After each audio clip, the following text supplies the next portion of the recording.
Hey everyone, I'm Catlin. I wanted to give you a quick introduction to Mentimeter in case you've never used it before. So you can sign up for a free account. I've used a free account for ages, so most of the presentations that you see here are actually presentations I used with my free account. It allows you to have 2 content slides and a Q&A slide. So to create a new presentation, you're going to click New Presentation. I'm just going to go ahead and call this Demo number 1. And then once I've created my presentation slide deck, you're going to add slides over here where the blue button is. So it always starts you out with your first slide and it directs you to go over here and figure out which slide type do you want to use. Multiple choice, word cloud, open-ended, image choice, ranking, scales, Q&A.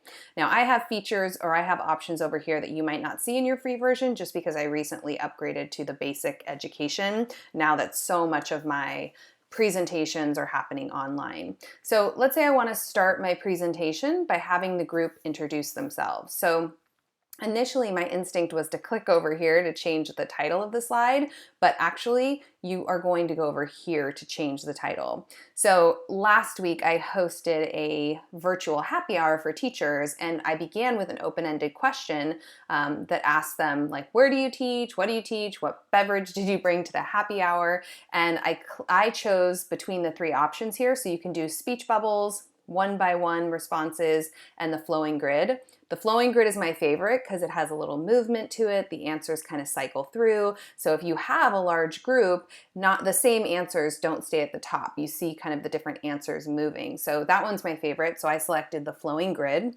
So that was my first question. So we started out at the beginning of the call, people introduced themselves. I projected this slide, and as the introductions were posted, they appeared on the slide and they slowly kind of scrolled through. Now to add another slide, I go over here to this blue button, click Add Slide. And then one of my favorite question types is this word cloud. I love the word cloud for surfacing people's thoughts on a topic. So for example, if you are working with teachers potentially who are shifting to the online environment, or you're a teacher hosting a video conference for your students, maybe you ask a question like, what is the most challenging aspect of teaching online or of learning online? And then you allow students and teachers, whichever population you're presenting to basically articulate 3 words that kind of encompass those challenges that they're facing. So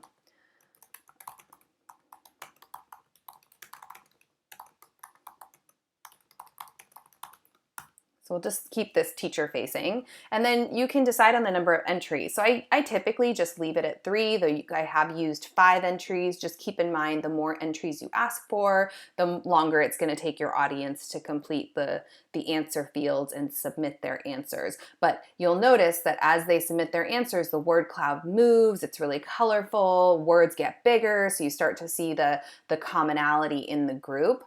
And then if you're in the free version and you have these 2 kind of topics or content slides, you can add a 3rd one if you choose Q&A. And this is a great way to end any virtual conference, is just open it up for the teachers on the call or the students on the call and say, hey, is there anything you want to know about, anything that was unclear, anything you want to chat about before we leave this session.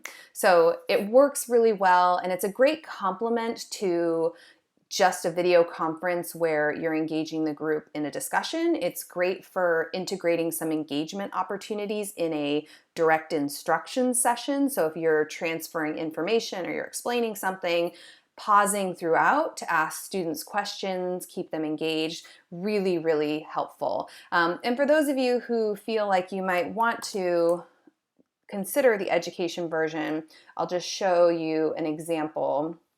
You will definitely see options over on this side panel for me on my side because I have the education version. So if I click add a slide, you'll see options here that you might not see with the free version. So there's some neat like quizzing options that can be helpful, but I'll show you what it looks like, kind of this engagement with this group that I worked with last night.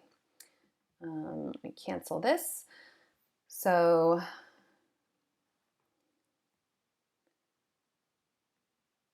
and as you, as the presenter, click through the slides, it will actually move the slides for the students. So they'll be looking at the slide that you are projecting as the presenter.